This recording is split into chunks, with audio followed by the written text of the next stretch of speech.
네, 하루의 중심에서 뉴스의 중심을 잡아드리고 있는 이슈앤피플 2부, 이번엔 정치의 중심을 제대로 잡아드리겠습니다.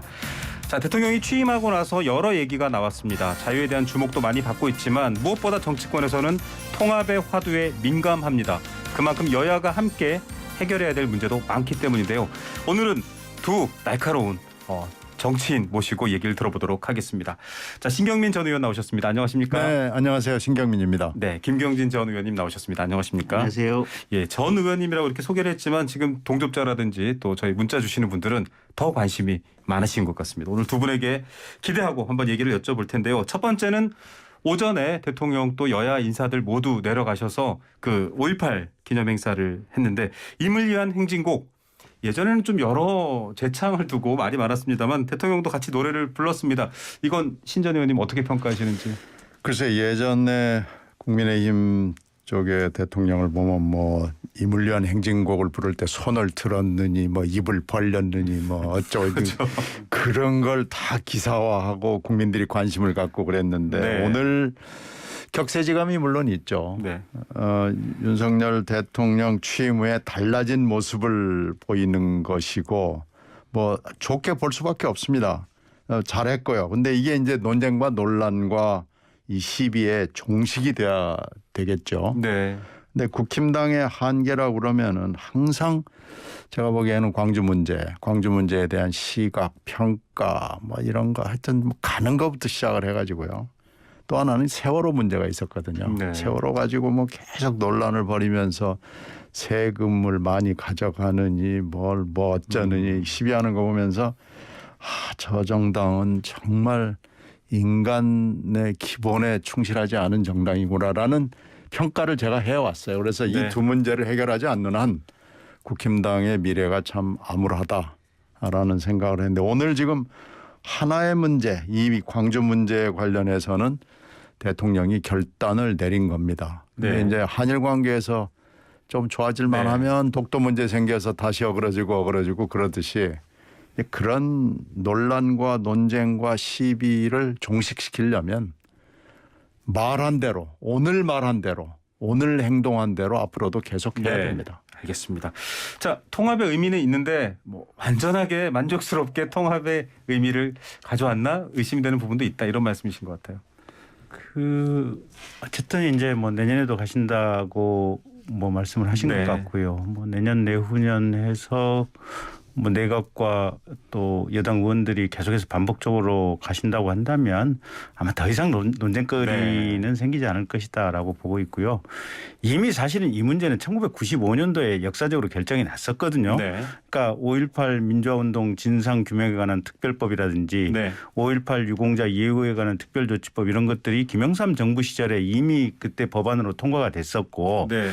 그때 이미 전두환 노태우에 대해서는 법정에 신군부 세력 대부분에 대해서 법정에 세웠고 전두환에 대해서는 사형 판결이 나왔던 거 아니겠습니까? 네.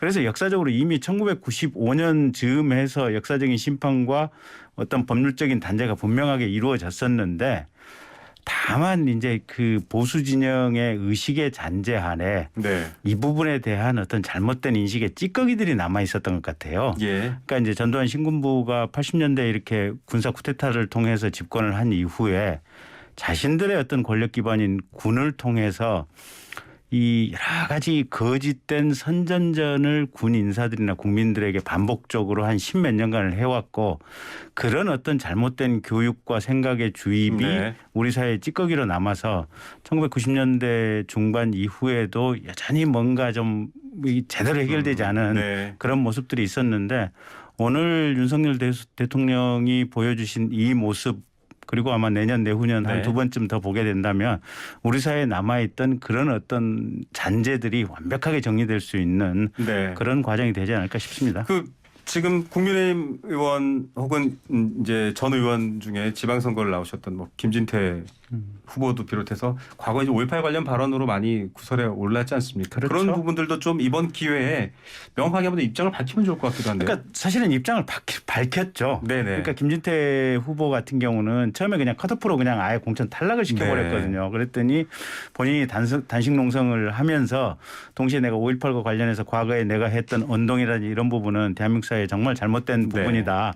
국민들에게 처절하게 사과한다라고 하는 반성문을 네. 그때 냈었고 그러면서 다시 공심위가 이제 다시 재심의를 시작을 해서 뭐 여러 가지 경선 과정 끝에 이제 본인이 후보로 선출되는 과정이 있었기 때문에 이 과정 자체를 상세하게 보시면 네. 이미 이 내부적인 단죄가 있었다 이렇게 봐주시면 될 것 같습니다. 국민의힘에서 5.18의 강을 잘 건넜다 평가하십니까? 근데 이제 그게 그 문제 세미나가 김진태 의원이 그 주관을 하고 지만원 씨가 나와서 뭐그 평소의 주장을 아주 국회 회관에서 쩌렁쩌렁하게 했을 때가 2019년입니다. 그러니까 얼마 안 된 거죠. 그리고 나서 이제 김진태 의원이 이번에 나왔는데 이번에도 컷오프가 되고 나서 뭐 내놓은 사과문에 좀 이렇게 좀 찜찜하지 않아요. 그냥 깨끗하게 내가 했던 지금까지 했던 거 뭐 다 잘못됐고 뭐 이렇게 했으면 좋을 텐데 뭐 이렇게 설명한 거 보면 뭐가 이렇게 뭐 조건이 달고 뭐가 그 당시에 뭐가 좀 그 당시에도 문제가 심각해지니까 직접 세미나장에 올려다가 영상으로 했거든요. 그래서 그 사람들이 주관을 한 거고 뭐 어쩌고 저쩌고 이렇게 피해가는데 하여튼 좀 깔끔하지는 않습니다. 예. 그래서 그런 것 저런 것을 다 불식을 하고 깨끗하게 되려면은 저는 시간이 좀 필요하다고 보고요. 오늘 간 건 이제 일단 필요한 조치는 했고요. 네, 충분한 알겠습니다. 조치를 기대하겠습니다. 네, 역사는 뭐 더 선명하게 평가를 할 테니까요. 기다려봐야 될 것 같습니다.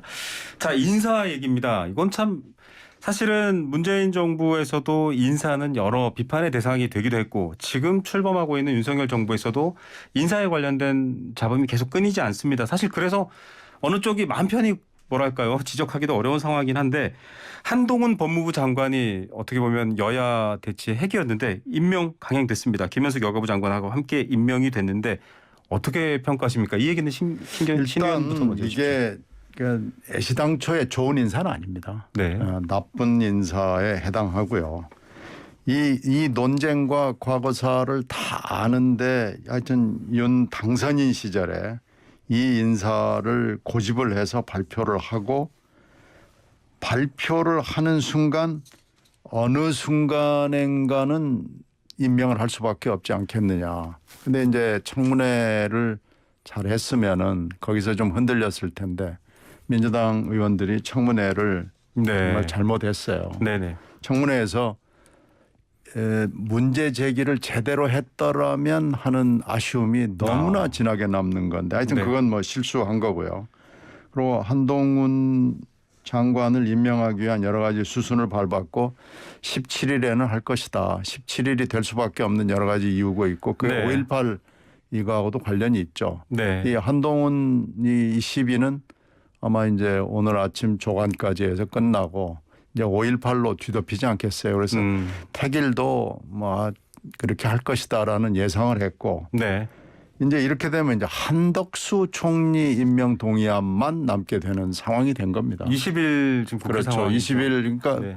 이번 주를 넘길 수가 없거든요. 네. 그러면은 지금 이 상황 한동훈 임명하고 한동훈을 5.18로 덮고 이제 한덕수 남고 정호영이 이제 조금 뭐 이거 본류라고 볼 수는 없는데 벗어나있습니다. 카드 비슷하게 정호영 카드가 하나 남아 있는 이런 상황이 다 예견이 됐던 거고요. 결국 이렇게 될 수밖에 없는 이번 주 안에는 하여튼 뭔가 결정과 결단을 내릴 수밖에 없는 상황이 된 거죠. 예.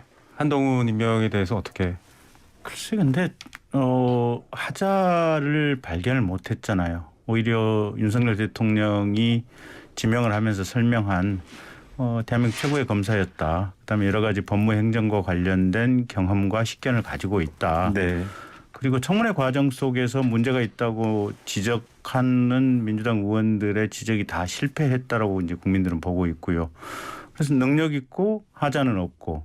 근데 왜 안 된다고 하는 것이냐. 그러면 결국 이제 민주당 의원님들의 행간의 얘기를 들어보면 문재인 정부 5년 동안에 한 3년의 기간 정도 한동훈 후보자가 조국 관련 수사를 반부패 부장으로 수사 지휘를 했었으니 그리고 나서 인사의 불이익을 주기 시작했으니 자신들이 주었던 인사상의 불이익에 대해서 혹시나 보복심이나 무슨 복수가 있지 않을까라고 하는 지레 두려움 때문에 한동훈 후보자가 안 된다라는 거 이상도 아니고 이하도 아니었거든요, 보면. 근데 그거는 자신들의 어떻게 보면 잘못에 대해서 스스로 느끼는 도둑이 재발저리는 형태의 어떤 두려움과 공포였고, 한동훈 후보자의 능력이나 자질에 대해서는 어떠한 문제점도 지적을 못했기 때문에 한동훈 후보자가 안 돼야 될 이유는 하나도 발견할 수 없었고, 그러면서 동시에 이제 민주당에서는 한동훈을 빼면 한덕수 총리 임명 가결해 줄게 뭐 이런 네. 식의 물밑거래를 한다고 하는 걸 보면 민주당이 취했던 자세라고 하는 것이 국민들이 보기에는 석연치 않은 모습들이 대단히 많았다. 그래서 대통령께서 임명을 하신 것은 대단히 원칙적으로 잘한 인사다 이렇게 봐야 될 것 같고요. 한덕수 총리 인준을 뭔가 거래로 하겠다라는 거는 지금 민주당에서는 전혀 그렇지 않다. 지도부도 그렇지 여러 번 않다고 하는데 네. 그런 냄새는 솔솔 나죠. 왜냐하면 한덕수 후보자에 대해서도 아니 잘못이 있으면 표결에서 부결을 시키면 될 거 아닙니까? 네. 표결 자체를 안 하고 계속해서 지금까지 여태까지 그냥 미뤄왔던 거 아니에요, 보면. 네. 이건 뭐냐면 그러면서 계속해서 한동훈 이게 낙마시켜라라는 게 계속해서 요구가 네네. 나왔던 걸 보면 민주당의 지도부가 그 얘기를 구체적으로 공개적으로는 안 했지만 누가 봐도 그 행간의 의미를 읽을 수 있는 그런 자세와 태도를 네. 왔다는 거죠. 저는 여기서 자, 네. 하나 좀 말씀드릴 게 이제 한동훈 후보자가 뭐 이제 장관이 됐습니다만 청문회에서 그렇게 넘어가게 된 건 민주당 의원들이 잘못한 겁니다. 딸 스펙 문제도 그렇고 네. 검찰 수사 문제도 그렇고 또 그중에서도 조국 수사 문제도 그렇고 뭐 하여튼 문제가 있었던 것을 좀 정확하게 지적을 하고 그것을 국민들한테 보여줄 수 있는 굉장히 좋은 멍석이 깔렸는데도 거기서 뭐 이상한 질문하고 실수하고 이러면서 그건 그렇게 됐고 네네. 이 인사를 처음부터 뭐 능력 있고 어쩌고 저쩌고 지금 하는 얘기들이 아니고 이건 협치는 말로 하는 게 아닙니다. 협치는 손발로 실제로 인사로 하는 것인데 이 협치를 하겠다고 말로만 기회가 있으면 얘기를 하고 월요일에도 국회 와서 또 네. 대통령 입으로 얘기하고 그러는데 이 한동훈 인사로 사실은 협치의 상당 부분이 훼손이 됐다라고 보는 겁니다. 예, 그러면 한덕수 총리 인준은 결국 부결로 갈 거라고 전망하시나요? 아니요, 그건 뭐 이제 오늘 내일 뭐 모레 오전까지 뭐 결론을 내는 토의를 해야 되는데요. 네네. 지금 뭐 입장이 곤란하죠. 선거도 앞두고 이걸 있고, 네. 부결하자니 그렇고 또 뭐 가결해도 뭐 그렇게 좋은 소리가 안 나올 것 같고 그래서 이건 결국은 뭐 여러 가지 조건을 달고 그래서 부결로 가든 가결로 가건 좀 논의를 좀 더 해봐야 되겠습니다. 네, 굉장히 아직 결정을 못 짓는 상황입니다. 자, 김 의원님. 네. 사실은 지금 윤석열 대통령 측근 그리고 실제 비서관 장관의 이제 검찰에서 가까운 분들이 많이 포진되어 있습니다. 지금 민주당은 사실 그 부분을 굉장히 많이 지적하고 얘기를 하고 있는데 아까 이제 신 의원님께서 말씀해 주셨던 것처럼 협치 행보는 좋으나 결국 가까운 검사들로 주변을 쫙 둘러치는 건 안 하겠다는 소리 아니야? 우리 말 무시하는 거 아니야? 이렇게 지금 또 반발하고 있거든요. 근데 이제 어느 정파나 네. 대통령 입장에서 그 정파가 가지고 있는 공통성 또 그 정파의 지도자인 대통령이 가지고 있는 어떤 뭐랄까 로열티 이런 네네. 걸 가지고 인선을 해왔지 않습니까? 네네. 그래서 그거는 이제 문재인 대통령 때도 크게 다르지 않았다라고 네. 보고 있고 또 그 이전에 대통령들 같은 경우도 다 비슷했다라고 보고 있어요. 네네. 그런데 이게 그러니까 윤석열 대통령이 검찰 출신을 무슨 총무비서관이나 인사비서관에 썼다 네. 이걸 가지고 비판하시지 말고 가령 이 사람이 구체적으로 어떤 문제가 있다. 가령 윤재순 뭐 총무비서관에 네네. 대해서 뭐 한다. 그거는 그런 합리적인 비판인 거예요. 네. 보면 아니면 이 사람이 인사비서관이 뭔가 이런 업무 면에서 부족함이 있지 않느냐 네. 이렇게 비판을 해야 맞는 거죠. 네. 그냥 검찰 출신이라는 것 때문에 안 된다. 이거는 조금 일반의 오류가 좀 빠른 것 같고 네. 그거는 조금 더 지켜보면서 우리가 평가를 해야 될 대목이 아닌가 싶어요. 네, 일단 구성된 인력이 아니라 그 실제적인 문제가 뭔가 있을 때 비판을 하라 이런 얘기시네요. 어떻게 보십니까, 신 의원님? 글쎄요, 지금 청와대 인사를 보면 아니 뭐 법무부는 그렇다 치고요. 청와대 인사를 보면은 지금 청와대 그 노루목이라고 할 수 있는 전후 좌우에 검찰로 꼭 검찰이 필요한 데가 아닌 검사 출신이나 검찰 출신 인사가 아닌데도 다 들어가 있다는 것이 일단은 우려스럽고요. 그 예를 들어서 지금 몇 사람은 아주 심각한 문제를 갖고 있는데도 고집을 부리는 거 아니겠어요? 그래서 이렇게 하면은 지금 인사가 내 맘대로 인사인데 내 맘대로 중에서도 검찰 출신 그리고 이제 측근 그 측근들도 뭐 윤핵관이 일부 있을 거고 또 거기에도 또 측근도 여러 부류가 있어 보여요. 그래서 이렇게 해서 내 맘대로 내 뜻대로 이렇게 가는 인사가 매우 우려스럽고 특히 총무비서관 같은 경우에는 살림살이를 하기 때문에 네. 문재인 대통령 경우에는 아예 인연이 없는 사람을 하나 추천을 관료 중에서 받아가지고 좀 특이한 케이스였죠. 네, 그 사람은 이제 5년 정권에서는. 동안 계속 같이 있었거든요. 이게 이제 깨끗하게 하고 내 약점을 만들지 않겠다라는 결이 비슷한 건데 이번에는 이제 정반대죠. 나랑 오랫동안 같이 있었던 검찰 출신을 총무비서관으로 쓰겠다. 그래서 썼는데 거기까지는 그래 알겠다라고 하고 나서 그 사람을 들여다보니까 이 사람이 너무 문제가 많은 거예요. 네. 근데 이렇게 문제가 많은데도 쓰겠느냐. 그런데 지금 오늘 이 시간까지 나오는 것은 쓰겠다는 거 아닙니까? 네. 그리고 어제 운영위원회에서 그래서 전 국민들이 보는 앞에서 이 문제의 윤재순이라는 분이 얘기를 했는데 국민들이 보기에 이 사람 진짜 듣던 대로 문제가 심각하구나. 이걸 지금 누구나 보게 된 거예요. 네. 근데 이렇게 지금 계속 가겠다고 그러면 이걸 국민들이 그래 알겠어. 그래 뭐 검사니까 검찰 출신 쓰겠지. 이렇게 양해가 되지 않는다는 거죠. 예, 뭐 다양성 이런 것들에 대한 우려도 있지만 방금 말씀하신 그 윤재순 비서관 대검 운영지원과장을 하셨던 분이고 특활비라든지 중요한 여러 가지 내밀한 부분들도 대통령 옆에서 최측근에서 관리하셔야 될 분인데 지금 국민의힘 양금희 의원이 이제 여성 가족위에도 속해 계셨고 관련 활동을 하시는데 윤재순 비서관에 대해서는 부정적 시각이셨어요.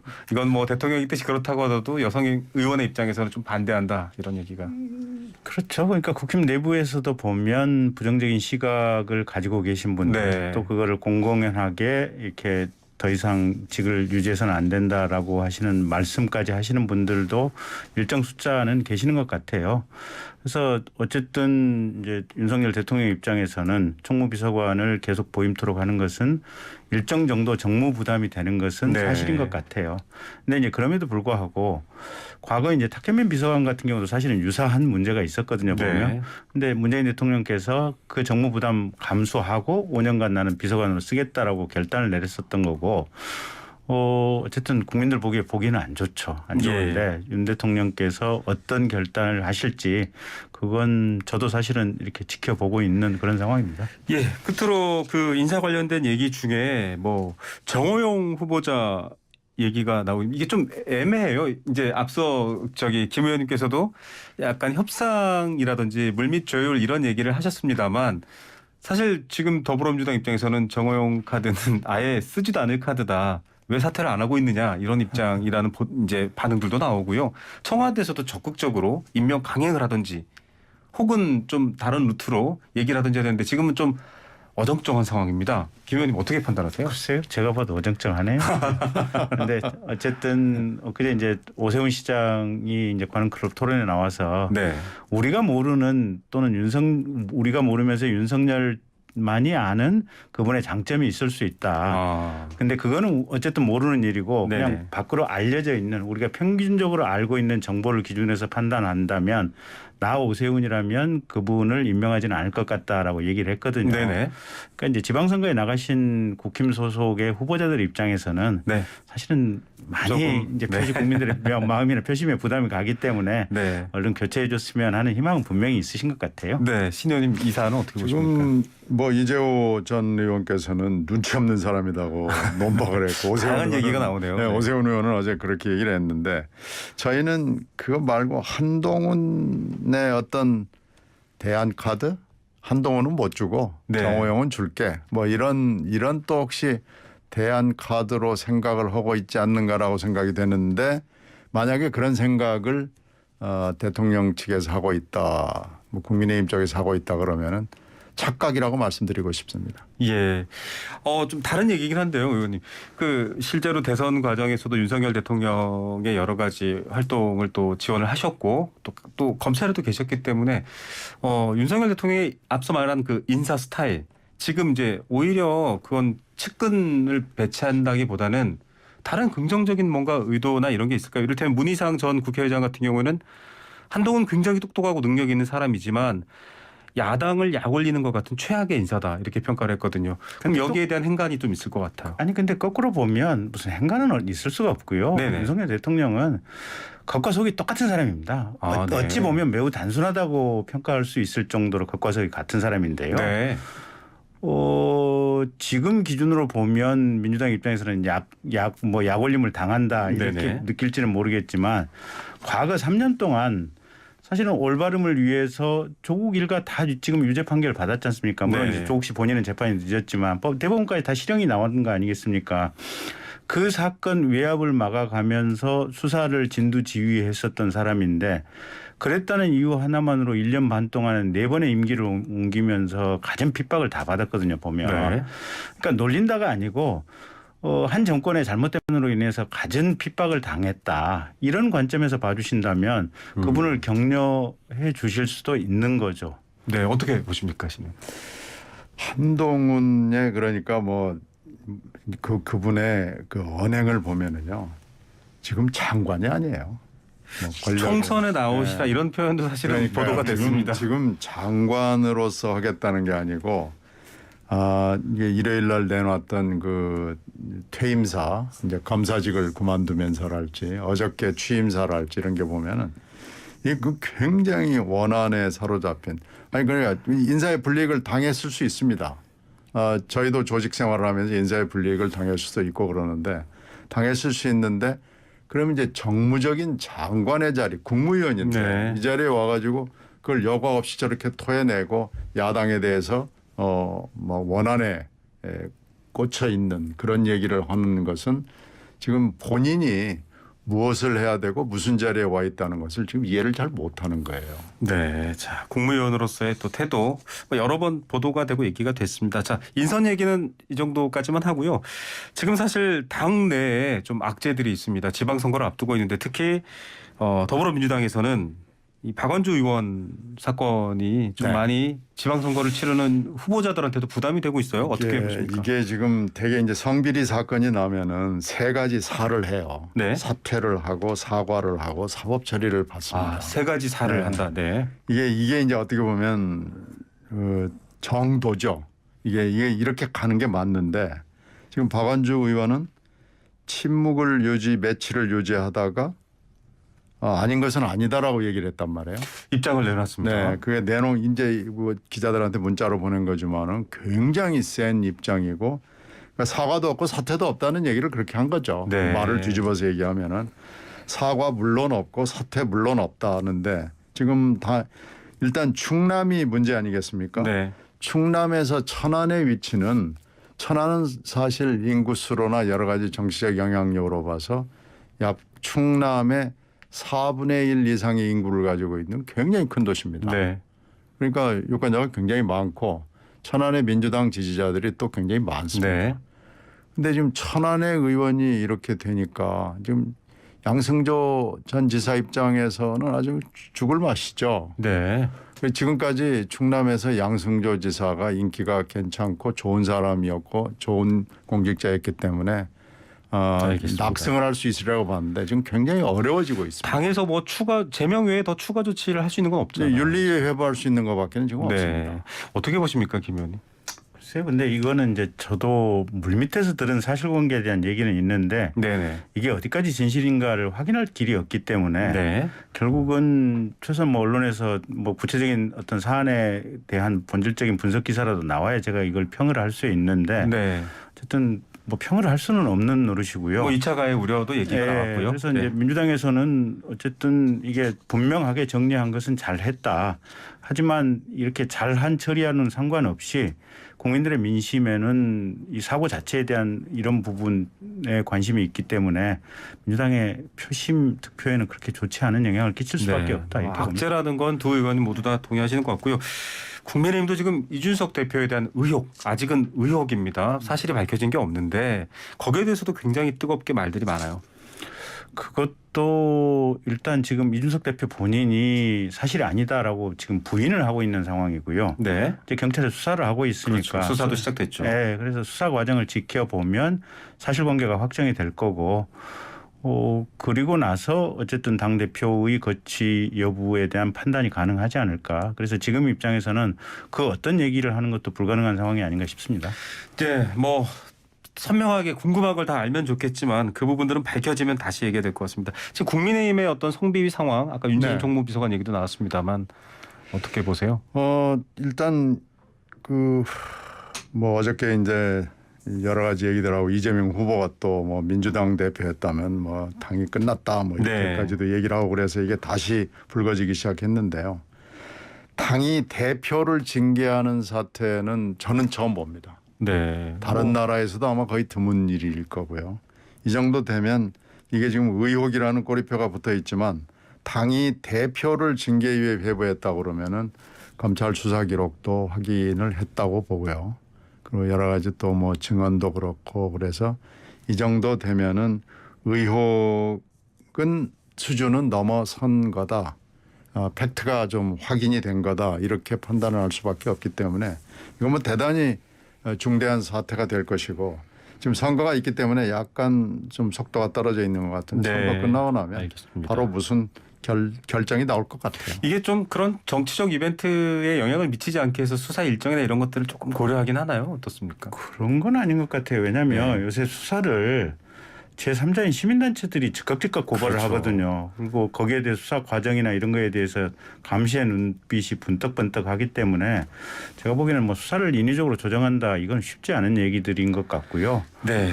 징계위원회 회부된 문제는 사실은 제3자가 고발하면서 동시에 당에다 신고도 했기 때문에 그게 성상납 의혹뿐만 아니라 뭐 증거인멸 조사라든지 굉장히 폭넓은 뭐 몇 가지 얘기가 것을 있습니다. 합쳐서 넣었다고 해서 네.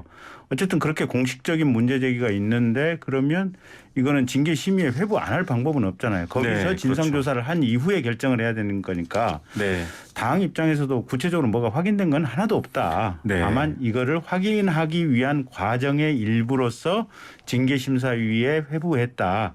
이 정도 차원에서 이해를 해 주시면 될 것 같아요. 예, 좀 시간이 더 필요한 것 같습니다. 이런 사실들이 밝혀지거나 결과가 나오는데. 그래서 사실은 지방선거가 지금 어려운데 솔직히 더불어민주당이 조금 더 어려운 상황이다라는 평가 또 자평도 나오고 있습니다.